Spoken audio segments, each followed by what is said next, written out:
Alright guys, hope you had a good weekend and stayed safe. Season 2 starts tomorrow and the Iron Horse raid is coming out next Tuesday. Today I wanted to talk about the introduction of RPGs within the game, which has all but been confirmed at this point, along with an update on purple loot, god rolls and their drop chance, plus some other little bits and bobs. If you enjoy this one, drop a like below and leave a comment. You can support me outside of YouTube on Patreon if you wish to, link below to that as well.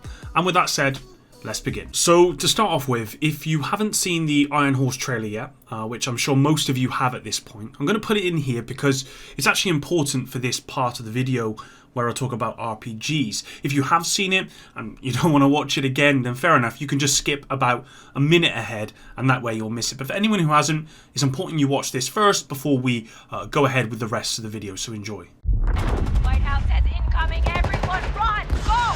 Go!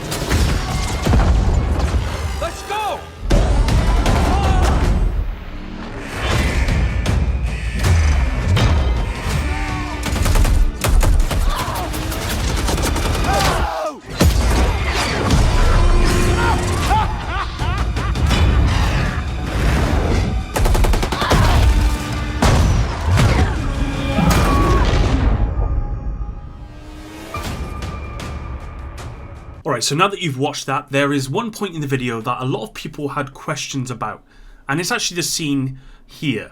In particular, it's the agent holding the rocket launcher. Now, it's not uncommon in trailers to include kind of like fantasies that are just there for effect, rather than something you will actually get to experience yourself when that particular activity comes into the game. And this is true for the Division 2 as well. Now I can't remember which trailer it was, but I believe it was in year 1. It might have even been for the Division 2 trailer itself, but it showed one of the players with the Hungry Hog weapon, I believe, from the Division 1. And everyone, pointed it out and said, look, oh, the Hungry Hog's coming back. But the devs responded saying, no, this wasn't actually coming at all. It was just an old kind of asset just used for effect in the video. Now I personally never really heard about this until I saw that, and then I've saw other trailers and I can see that this is picked up kind of everywhere. So when I watched this trailer, the Iron Horse trailer, I just ignored the RPG stuff that's in there and all the other stuff as kind of creative freedom. But people rightly picked it up and they asked the question on Twitter and other forums.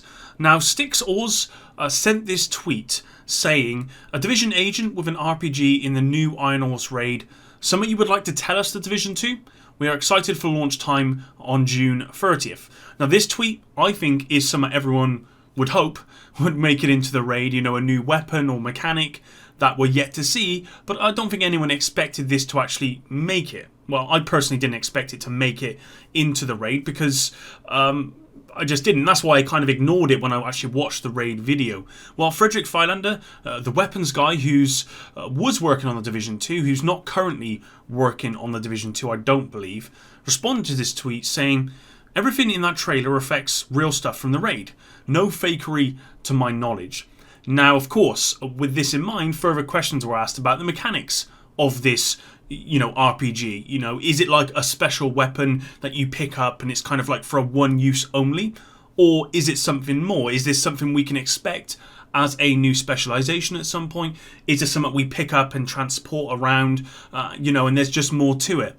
Unfortunately, we didn't actually get any further clarity as to what this is going to be, but you'd think that because the RPG will be in the raid, this is something that we could possibly see in the future, because you imagine the mechanics to use that weapon could be ported into other activities, or quite possibly we could see this as a specialization for year 3. I know this is something that a lot of people were talking about for year 1. A lot of people saying they'd love to see the RPG come into the game properly. Well, from what I can tell, even if this is just a one-off mechanic, the fact that this is something that you can use in the raid, or will be able to use in the raid, then all the animations, all the design is already there. So it makes sense then that this is something that could be used for the future, and I hope so, because I love an RPG. I think a lot of people love using RPGs, but I guess we're gonna have to wait and see how it actually works when the raid comes out next Tuesday. But yeah, I was kind of excited to get that response, because I was expecting the whole creative freedom, you know, not everything that you see in there is going to make it to the trailer, but that doesn't appear to be the case. Of course, this hasn't been confirmed officially by the devs, so to say, but when Frederick says that from what his knowledge, none of this is fakery, I believe him. Moving on, and in my last video, I talked about the Title Update 10 loot generosity, and I said that I had personally not encountered any purple loot from control point crates, missions, or world activities, and that's still the case. Of course, if you're just roaming the free world and you pick up a crate, then yes, that can possibly drop purple loot, and probably will quite often. But when it's tied to an activity or a control point or a mission, I'd not seen it. However, I have seen reports recently and proof that this is still happening for some people. It appears to be on a rare occasion, I might add, but it's still happening. So I highly recommend that if this does happen to any of you guys, just report it right away so we can kind of quash this. It appears to be certain control points or certain areas it's happening in, so just make sure you give the devs as much information as possible. The same can be said for very low rolls on higher difficulties. I've seen reports and proof of heroic control point crates dropping with attributes below 20% across the board, actually. Again, this appears to be a bug where the control point is resetting to normal difficulty on completion, rather than if you're doing it on, say, heroic, it's staying at the difficulty that you actually completed on. Again, just report that stuff, guys. Personally, I've not come across it, but I've seen the reports, so it must be happening to more than just the people that I've seen it happening to. So please just make sure you report this stuff so we can kind of squash this stuff as soon as possible. And what I will say as well, because I've seen this come up in forums recently, you can't farm control points per se. The control point crate is on a separate timer, meaning that if you complete a control point and open the crate and then reset and run it again, the control point crate will remain open until the time has run out. Now, I thought this had always been the case, but I've seen reports of people saying this wasn't the case. And pre-TU10, you could run control points and it would reset the actual crate itself. But I've never seen this. I run control points all of the time, but apparently that's what was happening. But that shouldn't be happening. There should be a timer to stop that from happening. Personally, I think the control point crate should restock, and you should be able to farm control points for loot, so that you could just reset and keep farming it, rather than just do it once and then have to go to missions or wherever to really farm for loot. But that's not the case right now. This will be something I will likely discuss in probably a future video about future changes I'd like to see, but not for this one. So I said at the start of the video that Season 2 starts tomorrow, as I'm sure you are all aware. Just to make you further aware, there's actually going to be a maintenance tomorrow, as you guys probably know. It will be down for the usual 3 hours from 9:30 a.m. CEST, 3:30 a.m. EDT, or 12:30 a.m. PDT. And with that maintenance, they're going to be implementing Season 2. They're going to be enabling the Season 2 pass in the store, and they're going to be obviously setting the season level to 1 to get players ready for Season 2. And obviously the reason they're having to enable the Season Pass is because of the Season Pass glitch, where anyone who bought the Season Pass as soon as TU10 dropped essentially got all of the Season 2 rewards into their stash.